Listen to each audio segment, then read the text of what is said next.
Hey everyone, another Stock Talk episode here on the KE Report. I'm your host Corey Fleck, and I am joined again by Quinton Hennigh, geologist, private investor, and geologic advisor to Crescat Capital. Now, this is a continuation of this new series that I have with Quinton, where all of you are sending me stocks that you want Quinton's comments on, mostly on an exploration front, but judging by all the emails I have gotten, we're going to be covering a wide range of companies as we progress through Stock Talk with a segment this week. We're even going to follow up with another segment next week and probably keep that routine going on at least a once every 2 weeks segment where we dive into resource stocks that you are interested in. 4 stocks being featured this week, starting with Lion One Metals, Newfound Gold, Aftermath Silver, and Abrasilver. Quinton, let's get into Stock Talk then, starting with Lion One Metals, traded on the TSX Venture Exchange under the symbol LIO and on the OTCQX under the symbol LOMLF. Look, I get a lot of questions about Lion One because I've covered them a lot on the show, and a lot of people are wondering about the mine ramp up. Because you're more on the exploration side here, I do want to talk about the exploration focus of the company. One being around the resource at Tuvatu. Can that be extended? Let's start there. What do you think about exploration potential around the known resource? Well, look at Tuvatu. It's clear there's a lot more drilling that's going to need to be done over the next few years. There's some very good targets, albeit some of these things are early stage. You know, if you look at some of the drill success that was happened late last year, 2023, there's a lot of new zones that need to be followed up. Including this new porphyry discovery. The Tuvatu mineralization, that's exposed inside the mine is of one type. Okay, we'll call it more or less gold only mineralization. It's the main focus of the current experimental mine that they have in place, and so forth. But then there's this porphyry aspect too, which seems to be more like a center of gravity somewhere north of the Tuvatu resource. And what that might look like is going to be interesting. Like there's definitely a copper gold flavor in that mineralization. Gold's still there, but there's definitely a very high grade copper in places. So, it could unfold in a very interesting way. We see similar systems to this elsewhere in the world, like say K92 has a significant copper component, and they are an alkaline gold system like Tuvatu. So how would you like to see the company test this new copper area? Because this was just released to the market at the beginning of March. First and foremost, the market's been tough, okay, and it's not been easy to secure capital, especially when you're trying to ramp up a mine like this. The company did raise money not too long ago, I think about 3 or 4 weeks ago, and the goal of that is to get ramped up. Okay, they've been working on the experimental mine level for about 6 or 7 months now. I think they actually poured their first gold, if I remember right, sometime back in October of last year. And that was at, a tonnage of about 300 tons a day. And a lot of that, mining was actually developmental, drifting and stuff like this. I think now they're into the more of the stoping, proper production stopes and whatnot. But they also want to get it ramped up to 500 tons per day, and that includes putting a ramp down to the 500 zone, the high grade portion of the system at a little bit deeper level. All right, so I'd like to see the company focus like a laser on getting that working. Everything needs to get working so they get cash flow positive and so forth. Or get a mine that will say is self-sustaining. All right, because if they do that, then that's when you go and test the rest of this. You actually have a lot of opportunity then to use cash flow to test new targets, including this porphyry, and see if you can't find the future of the mine itself, but also maybe new discoveries. Oh, I'm following up with the company too, just so everyone knows, to try to get an update on that mine ramp up. But that I know just takes some time to get that organized. But then, Quinton, let's take this a step further. Say that mine is up and running, and they are generating cash flow from it, and then they go and test this copper porphyry target. what kind of a story does it change into if they do start to find something copper-wise in terms of maybe an acquiring company or then being a gold miner with a larger copper potential? Well, one of the most intriguing things about the copper mineralization they've encountered so far in the Navalawa caldera. Okay, so this is a big volcanic edifice. It's about 7 kilometers across, say. But the copper mineralization they've hit so far, there's some very, very high grades in places. And that's both copper and gold combined. All right. So, the last time I was in Fiji was immediately prior to COVID. There was some mineralization exposed. The creek level was very low at that time. So there was mineralization exposed in some veins in the creek bottom. I remember picking up samples that were basically solid copper mineralization, like solid chalcopyrite, bornite, and other copper minerals. And when assayed, those things came back crazy high grade, 10 or tens of percent copper, as well as, tens of grams of gold per ton. So there's a flavor of very high grade mineralization here. Now, what does that mean? Okay, well, there are systems like this, alkaline gold systems around the world we can point to that have generated some very high grade copper gold deposits. Okay, and the best example I can point to that reminds me of what we're seeing at Navalawa is the Ridgeway deposit in Australia. It's in New South Wales. It's near the Cadia mining operation. And Ridgeway was a copper gold discovery in an alkaline or associated with an alkaline porphyry. It was made back in the 1990s. I think the actual discovery hole was 95 or thereabouts, 1995, we'll call it. And the discovery was a very compact, like what we call a cupola, or basically a kind of a cone-shaped body of high-grade copper gold that overlaid porphyry, a fairly narrow, like tightly confined porphyry. But because it was confined like that, it created just exceptionally high-grade mineralization. And this system that they found reminds me of Ridgeway. So with luck, maybe here at Lion One, they will find an analog to the Ridgeway deposit. I think Ridgeway ended up producing, say, around 3 or 4 million ounces of gold and then a substantial amount of copper as well. Let's move on to Newfound Gold, traded on the TSX Venture Exchange under the symbol NFG and on the NYSE American under a symbol NFGC. Now, Newfound has really been a leader in exploration in Newfoundland. The company is just under $1 billion Canadian market cap. A lot of drilling success at the Queensway Project, but most recently, earlier this week, announced a deal to acquire the Kingsway Project from Labrador Gold. $20 million Canadian worth of shares.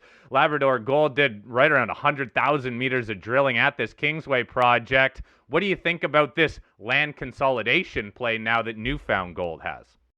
Well, I guess the first thing I would say is a deal like this is the product of a very depressed market. I mean, it is, in a sense, highway robbery that Newfound has managed to pick up the entire Kingsway project for what is a dollar sum that's a bit less than I think what they spent drilling those 100,000 meters.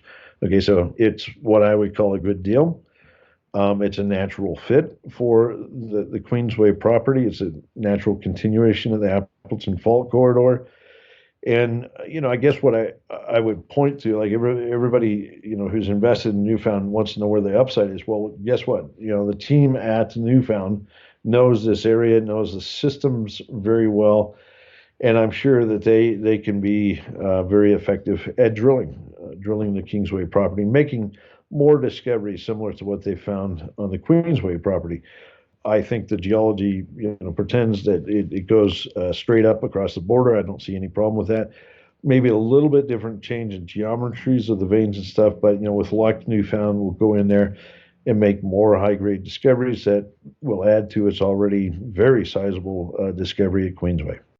Now, what about at Queensway? There's a number of different discovery areas on that project that the company continues to aggressively drill out. What are some of your favorite? Which ones do you think have the best potential just to keep on delivering? Well, look, I don't really see I know what you're saying about the different deposit names and so forth, and it's a bit arbitrary to me to say, oh, well, the one deposit leaves off here and comes another deposit. It's really all one big deposit, and that's fine. I mean, it's just a bunch of structures. The company's done a great job with the technical work. They've drilled very systematically. They've turned the drills around, drilled different angles, and they have more, say more holistically, fleshed out exactly what's there. Like they have a really good model now of the vein sets and stuff. They're seeing mineralization on both sides of the Appleton Fault corridor. These are important discoveries. That the mineralization is way more extensive than initially thought. I mean, if you just think back 2 or 3 years ago when this main story was the Keat zone. I mean, think about it. That was the main zone, and then we had Lotto and so forth. Like it's just unfolded gradually over time. I think if I had to say what's intriguing to me about the mineralization they've hit in most recently, well, the stuff on the west side of the fault zone, there's a lot like the West Keats and stuff. There's a lot of flat structures or very low angle structures in there at shallow depth.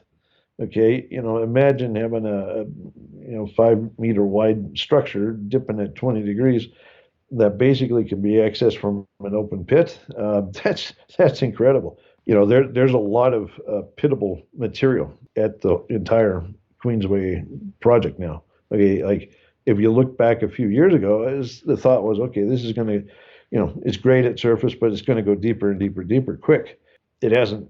I mean, it's also got potential at depth. But what they found is there's a lot more at surface than anybody ever dreamed of.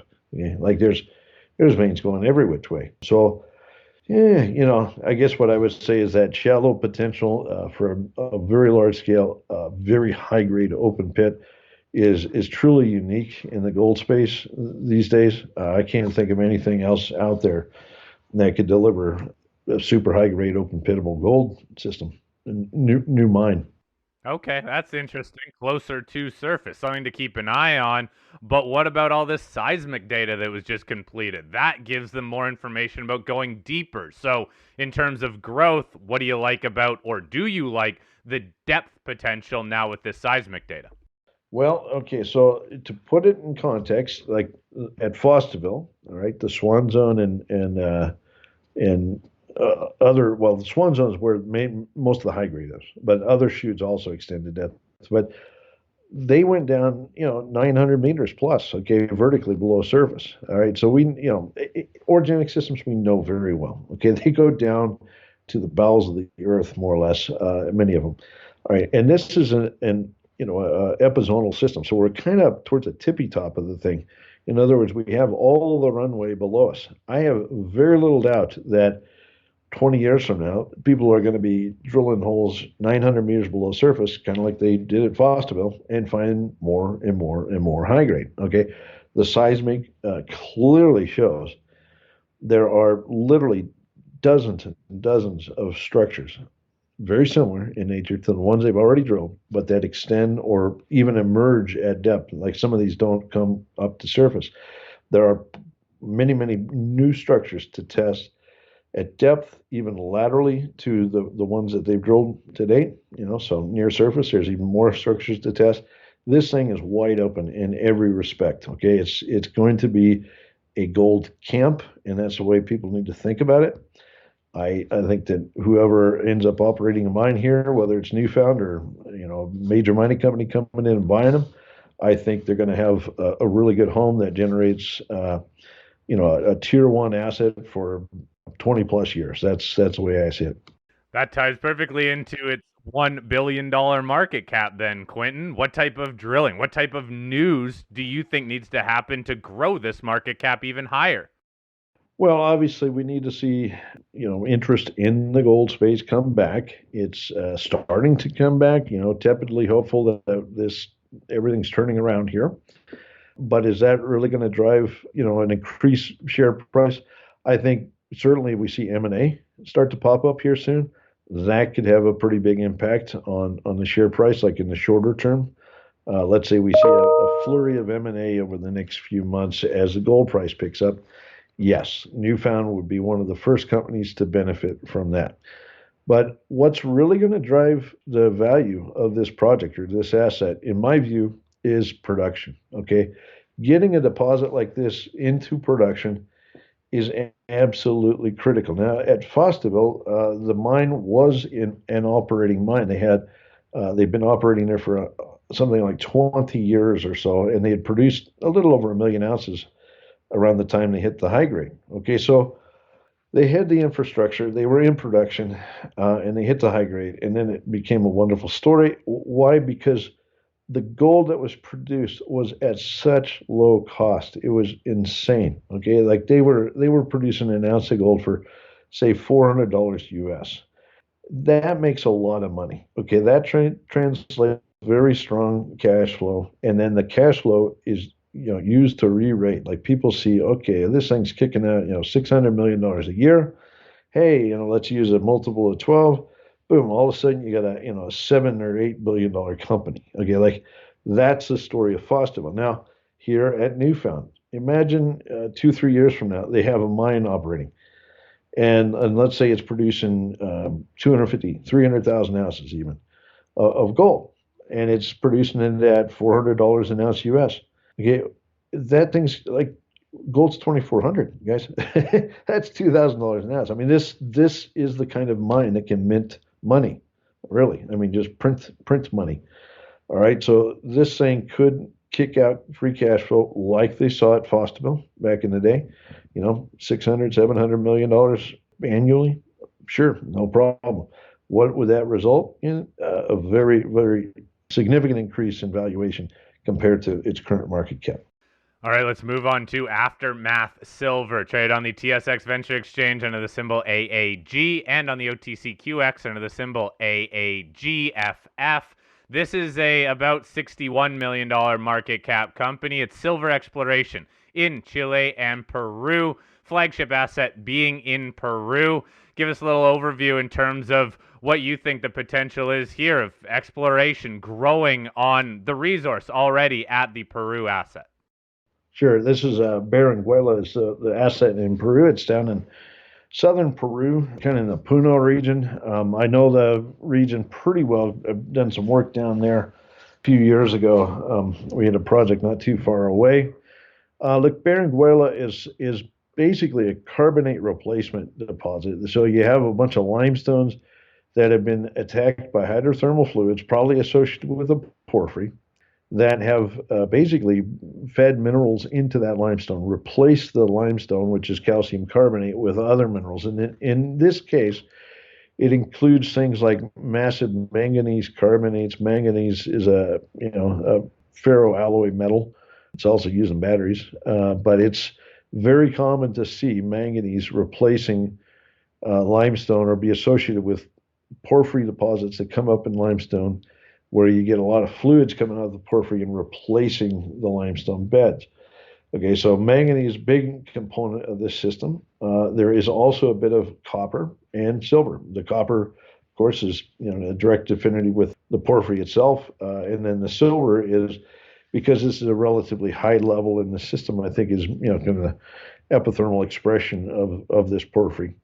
Look, it's a big system, and look, I don't want to complicate things too much for people, but when you start to mishmash a bunch of metals together, especially with manganese, they become metallurgically challenging. Okay, manganese, it prevents the direct use of cyanide and some other techniques that we would use to normally recover silver, for example. Okay, so you have to go out of your way and find other metallurgical techniques to process this type of mineralization. And in this case, Aftermath Silver has done a lot of work here recently, recognizing that there is a metallurgical challenge. They've done a lot of work recently to show that they can get recovery of manganese, but also the silver and the copper using sulfuric acid. So basically a hydrometallurgical approach where they dissolve the metals of interest in acid, in this case, and then reprecipitate the metals out. Okay, so the manganese they precipitate out as a sulfate, and that's a saleable product. And then the copper and the silver, well, the silver is plated out, I think, in a Merrill-Crowe scenario. So it's a type of plant that recovers silver out of solutions. And then the copper, I believe, is electrolytically refined out of the solutions of sulfuric acid as well. Okay, now, in my view, very interesting. That's a lot of chemistry, I guess is the best way to put it. It's not necessarily commonplace to see a mine and operation built of that type. Okay, so this is a bit on the cutting edge of things. I hope the company can sort it out and make a productive mine here. But it is a metallurgical challenge that it's going to require some engineering and permitting and some other aspects like how do you get sulfuric acid way up in the high mountains of southern Peru. There's some challenges here. Okay, that's it, pure and simple. Look, they have Chayacoyo in Chile and in Chechenel as well. Those are low sulfidation vein systems. They're silver gold. Those are also interesting. I don't know as much about those assets. Didn't work down in that part of the country, but I do know some of the epithermal vein systems in northern Chile. And I guess what I would say is, those are going to take some exploration. There is a resource right now at Chayacoyo, I think on the order of, 40, 50 million ounces of silver, as well as maybe a few tens of thousands of ounces of gold. But, that's probably not quite enough to support the PEA and, the economic work that needs to be done to see how it can be advanced. But they do look like interesting projects, and I certainly wish the company well. Okay, one quick follow-up on that Berlinguela project. Then company already has a pretty large resource there, over 100 million ounces silver in the M&I category, over 500 million pounds of copper in the M&I category. I realize, look, the met testing, the metallurgical work, that could be a concern here. What about resource growth potential, though? Do you see that being a driver for the story? Look, they have in their presentations and stuff and news releases some pretty good maps that show the areas that they've drilled. And my recollection of that country down there is it's kind of low, or well, it's high elevation, but it's rolling hills, like not like super steep hills. They're kind of rolling and grassy and stuff. But there's a heck of a lot of outcrop. In other words, there's not a lot of room to hide. I would say that in general, the upper part of the system here, being the manganese silver copper mineralization, has probably been tested fairly thoroughly. Like the extent of it is my bet. Now, is there a porphyry at depth? I wouldn't doubt there's something more to test there. And whether the company has any desire to pursue something like that, I don't know.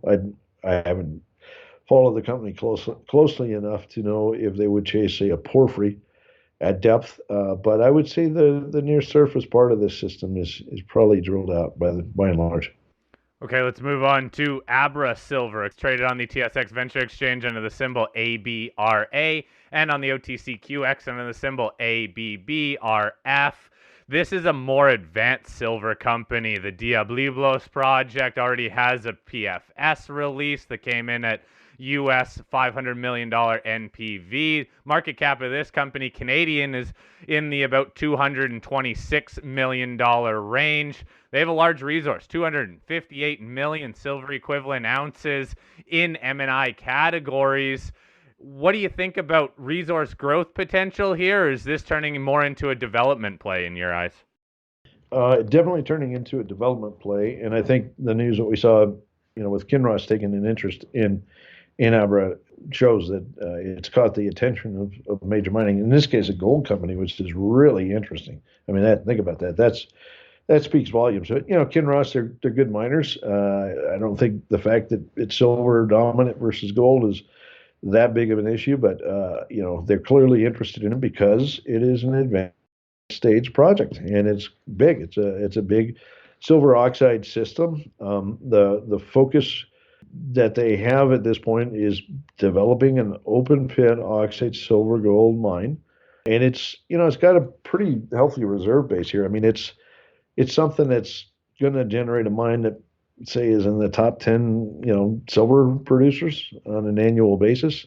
That's wonderful. Okay, this is the way I like to see a project go like this. It's no need to drill out 5 billion ounces. Let's find a happy number and build a mine. So I think they have, if memory serves, I think they have somewhere in the neighborhood of 12 or 15 years defined in the current mine life. With all deposits, I'm sure they'll find some more. Okay, there's pretty good geophysical data and other data that suggests there's more extensions of the system. Not sure that they're looking to go chase more and more when the market's tough, and they don't want to dilute the story too much. So I think right now they've shifted gears and they're focused on building a mine out of this. The first 5 years of production is on the order of just under 15 million ounces of silver. I think, like the Silver Institute numbers came out, I think it was last week. And if memory serves, I think that would place them in the neighborhood of maybe fifth or sixth on that list. Okay, people will probably check up on it on their own and tell me I'm wrong. But I think that would make, this is, somewhere around the fifth or sixth largest individual silver mine in the world, and that doesn't include the gold component as well. There's a bit of a gold kicker with this that if you convert to silver equivalencies, it would bump that number up further.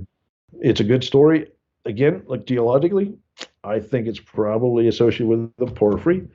In this case, this is not a manganiferous. It doesn't have manganese and stuff like that. The metallurgy, I've reviewed this pretty closely a couple of years ago. The metallurgy looks pretty good. So in terms of leachability and stuff, I think this is going to have a very good outcome. But I do think that at depth, you could, I'm not saying promises, but there could be something like a phyllo type porphyry driving this thing. Whether it's shallow enough that it could present itself as a target, that's probably debatable. But it just makes. I mean, if you look at phyllo, for example, there's this kind of blanket-like silver deposit, over the top of the porphyry. And as they chase it down, boom, they find the porphyry. Well, who's to say you couldn't do something like that here? I don't know. So when I hear porphyry, that to me talks big, massive mines, large-scale mining. We recently had the Jack Zone. That was being drilled out that was yielding them higher grade here. So how would you balance out from an investment perspective here, potentially drilling some of these other zones, even growing that Jack Zone that is of a higher grade, or going massive with a porphyry play, drilling deep for a porphyry? Look, it's a good philosophical debate. Obviously you want to create value through exploration. Are the shareholders out there going to reward somebody for spending, a few $1,000,000 in a tough market to go chase a deep porphyry? Right now, maybe, I don't know. But at the same time, people could say, well, you see, you're diluting the company, and you're basically, spoiling an already good story. You're in the form of a shallow deposit. Why go chase that right now? And there's logic to that too. And I would say the company's chosen the right path. I don't think they need to go chasing that deep porphyry. I'm not saying that it probably isn't there. I think there's something down there, but I don't think they need to go chasing it straight up right now. Get a mine built, get cash flow, poke some holes down, maybe in a few years. Now, the one caveat I would say though, I've looked at the geophysical data around this Jack Zone, and there do seem to be natural extensions of it. I remember looking at this, I think 2 years ago when they were first and the Jack Zone is kind of down low, it's down in the valley and kind of blind, it's buried. So, I remember them hitting some pretty specky holes down here, like nice thick blanket-like mineralization and pretty high grade and yada yada. It's looking pretty good. My recollection is there's geophysical extensions that go way beyond the area that they've drilled. Now, would that be worth pursuing a bit? Probably. That might. I think finding more shallow stuff. Now, you could wait until you got a mine built though too. Like build a mine, get cash flow, don't dilute anymore. Build a mine, go, and then maybe you drill all that stuff later. All right, Quinton, I've taken up enough of your time this week. We should say that none of this is investment advice. I know how much our audience likes when we talk about specific stocks, and Quinton is nice enough to share his thoughts on these stocks, all of which ones that you have sent in. Please keep sending the stocks in to me. My email address is fleck@kereport.com. Quinton and I will be back next week with another segment of Stock Talk. diving into 4 other companies that you have all sent me. I hope you all enjoyed this segment, and Quinton, I really do appreciate you taking time and sharing your thoughts on all of the companies.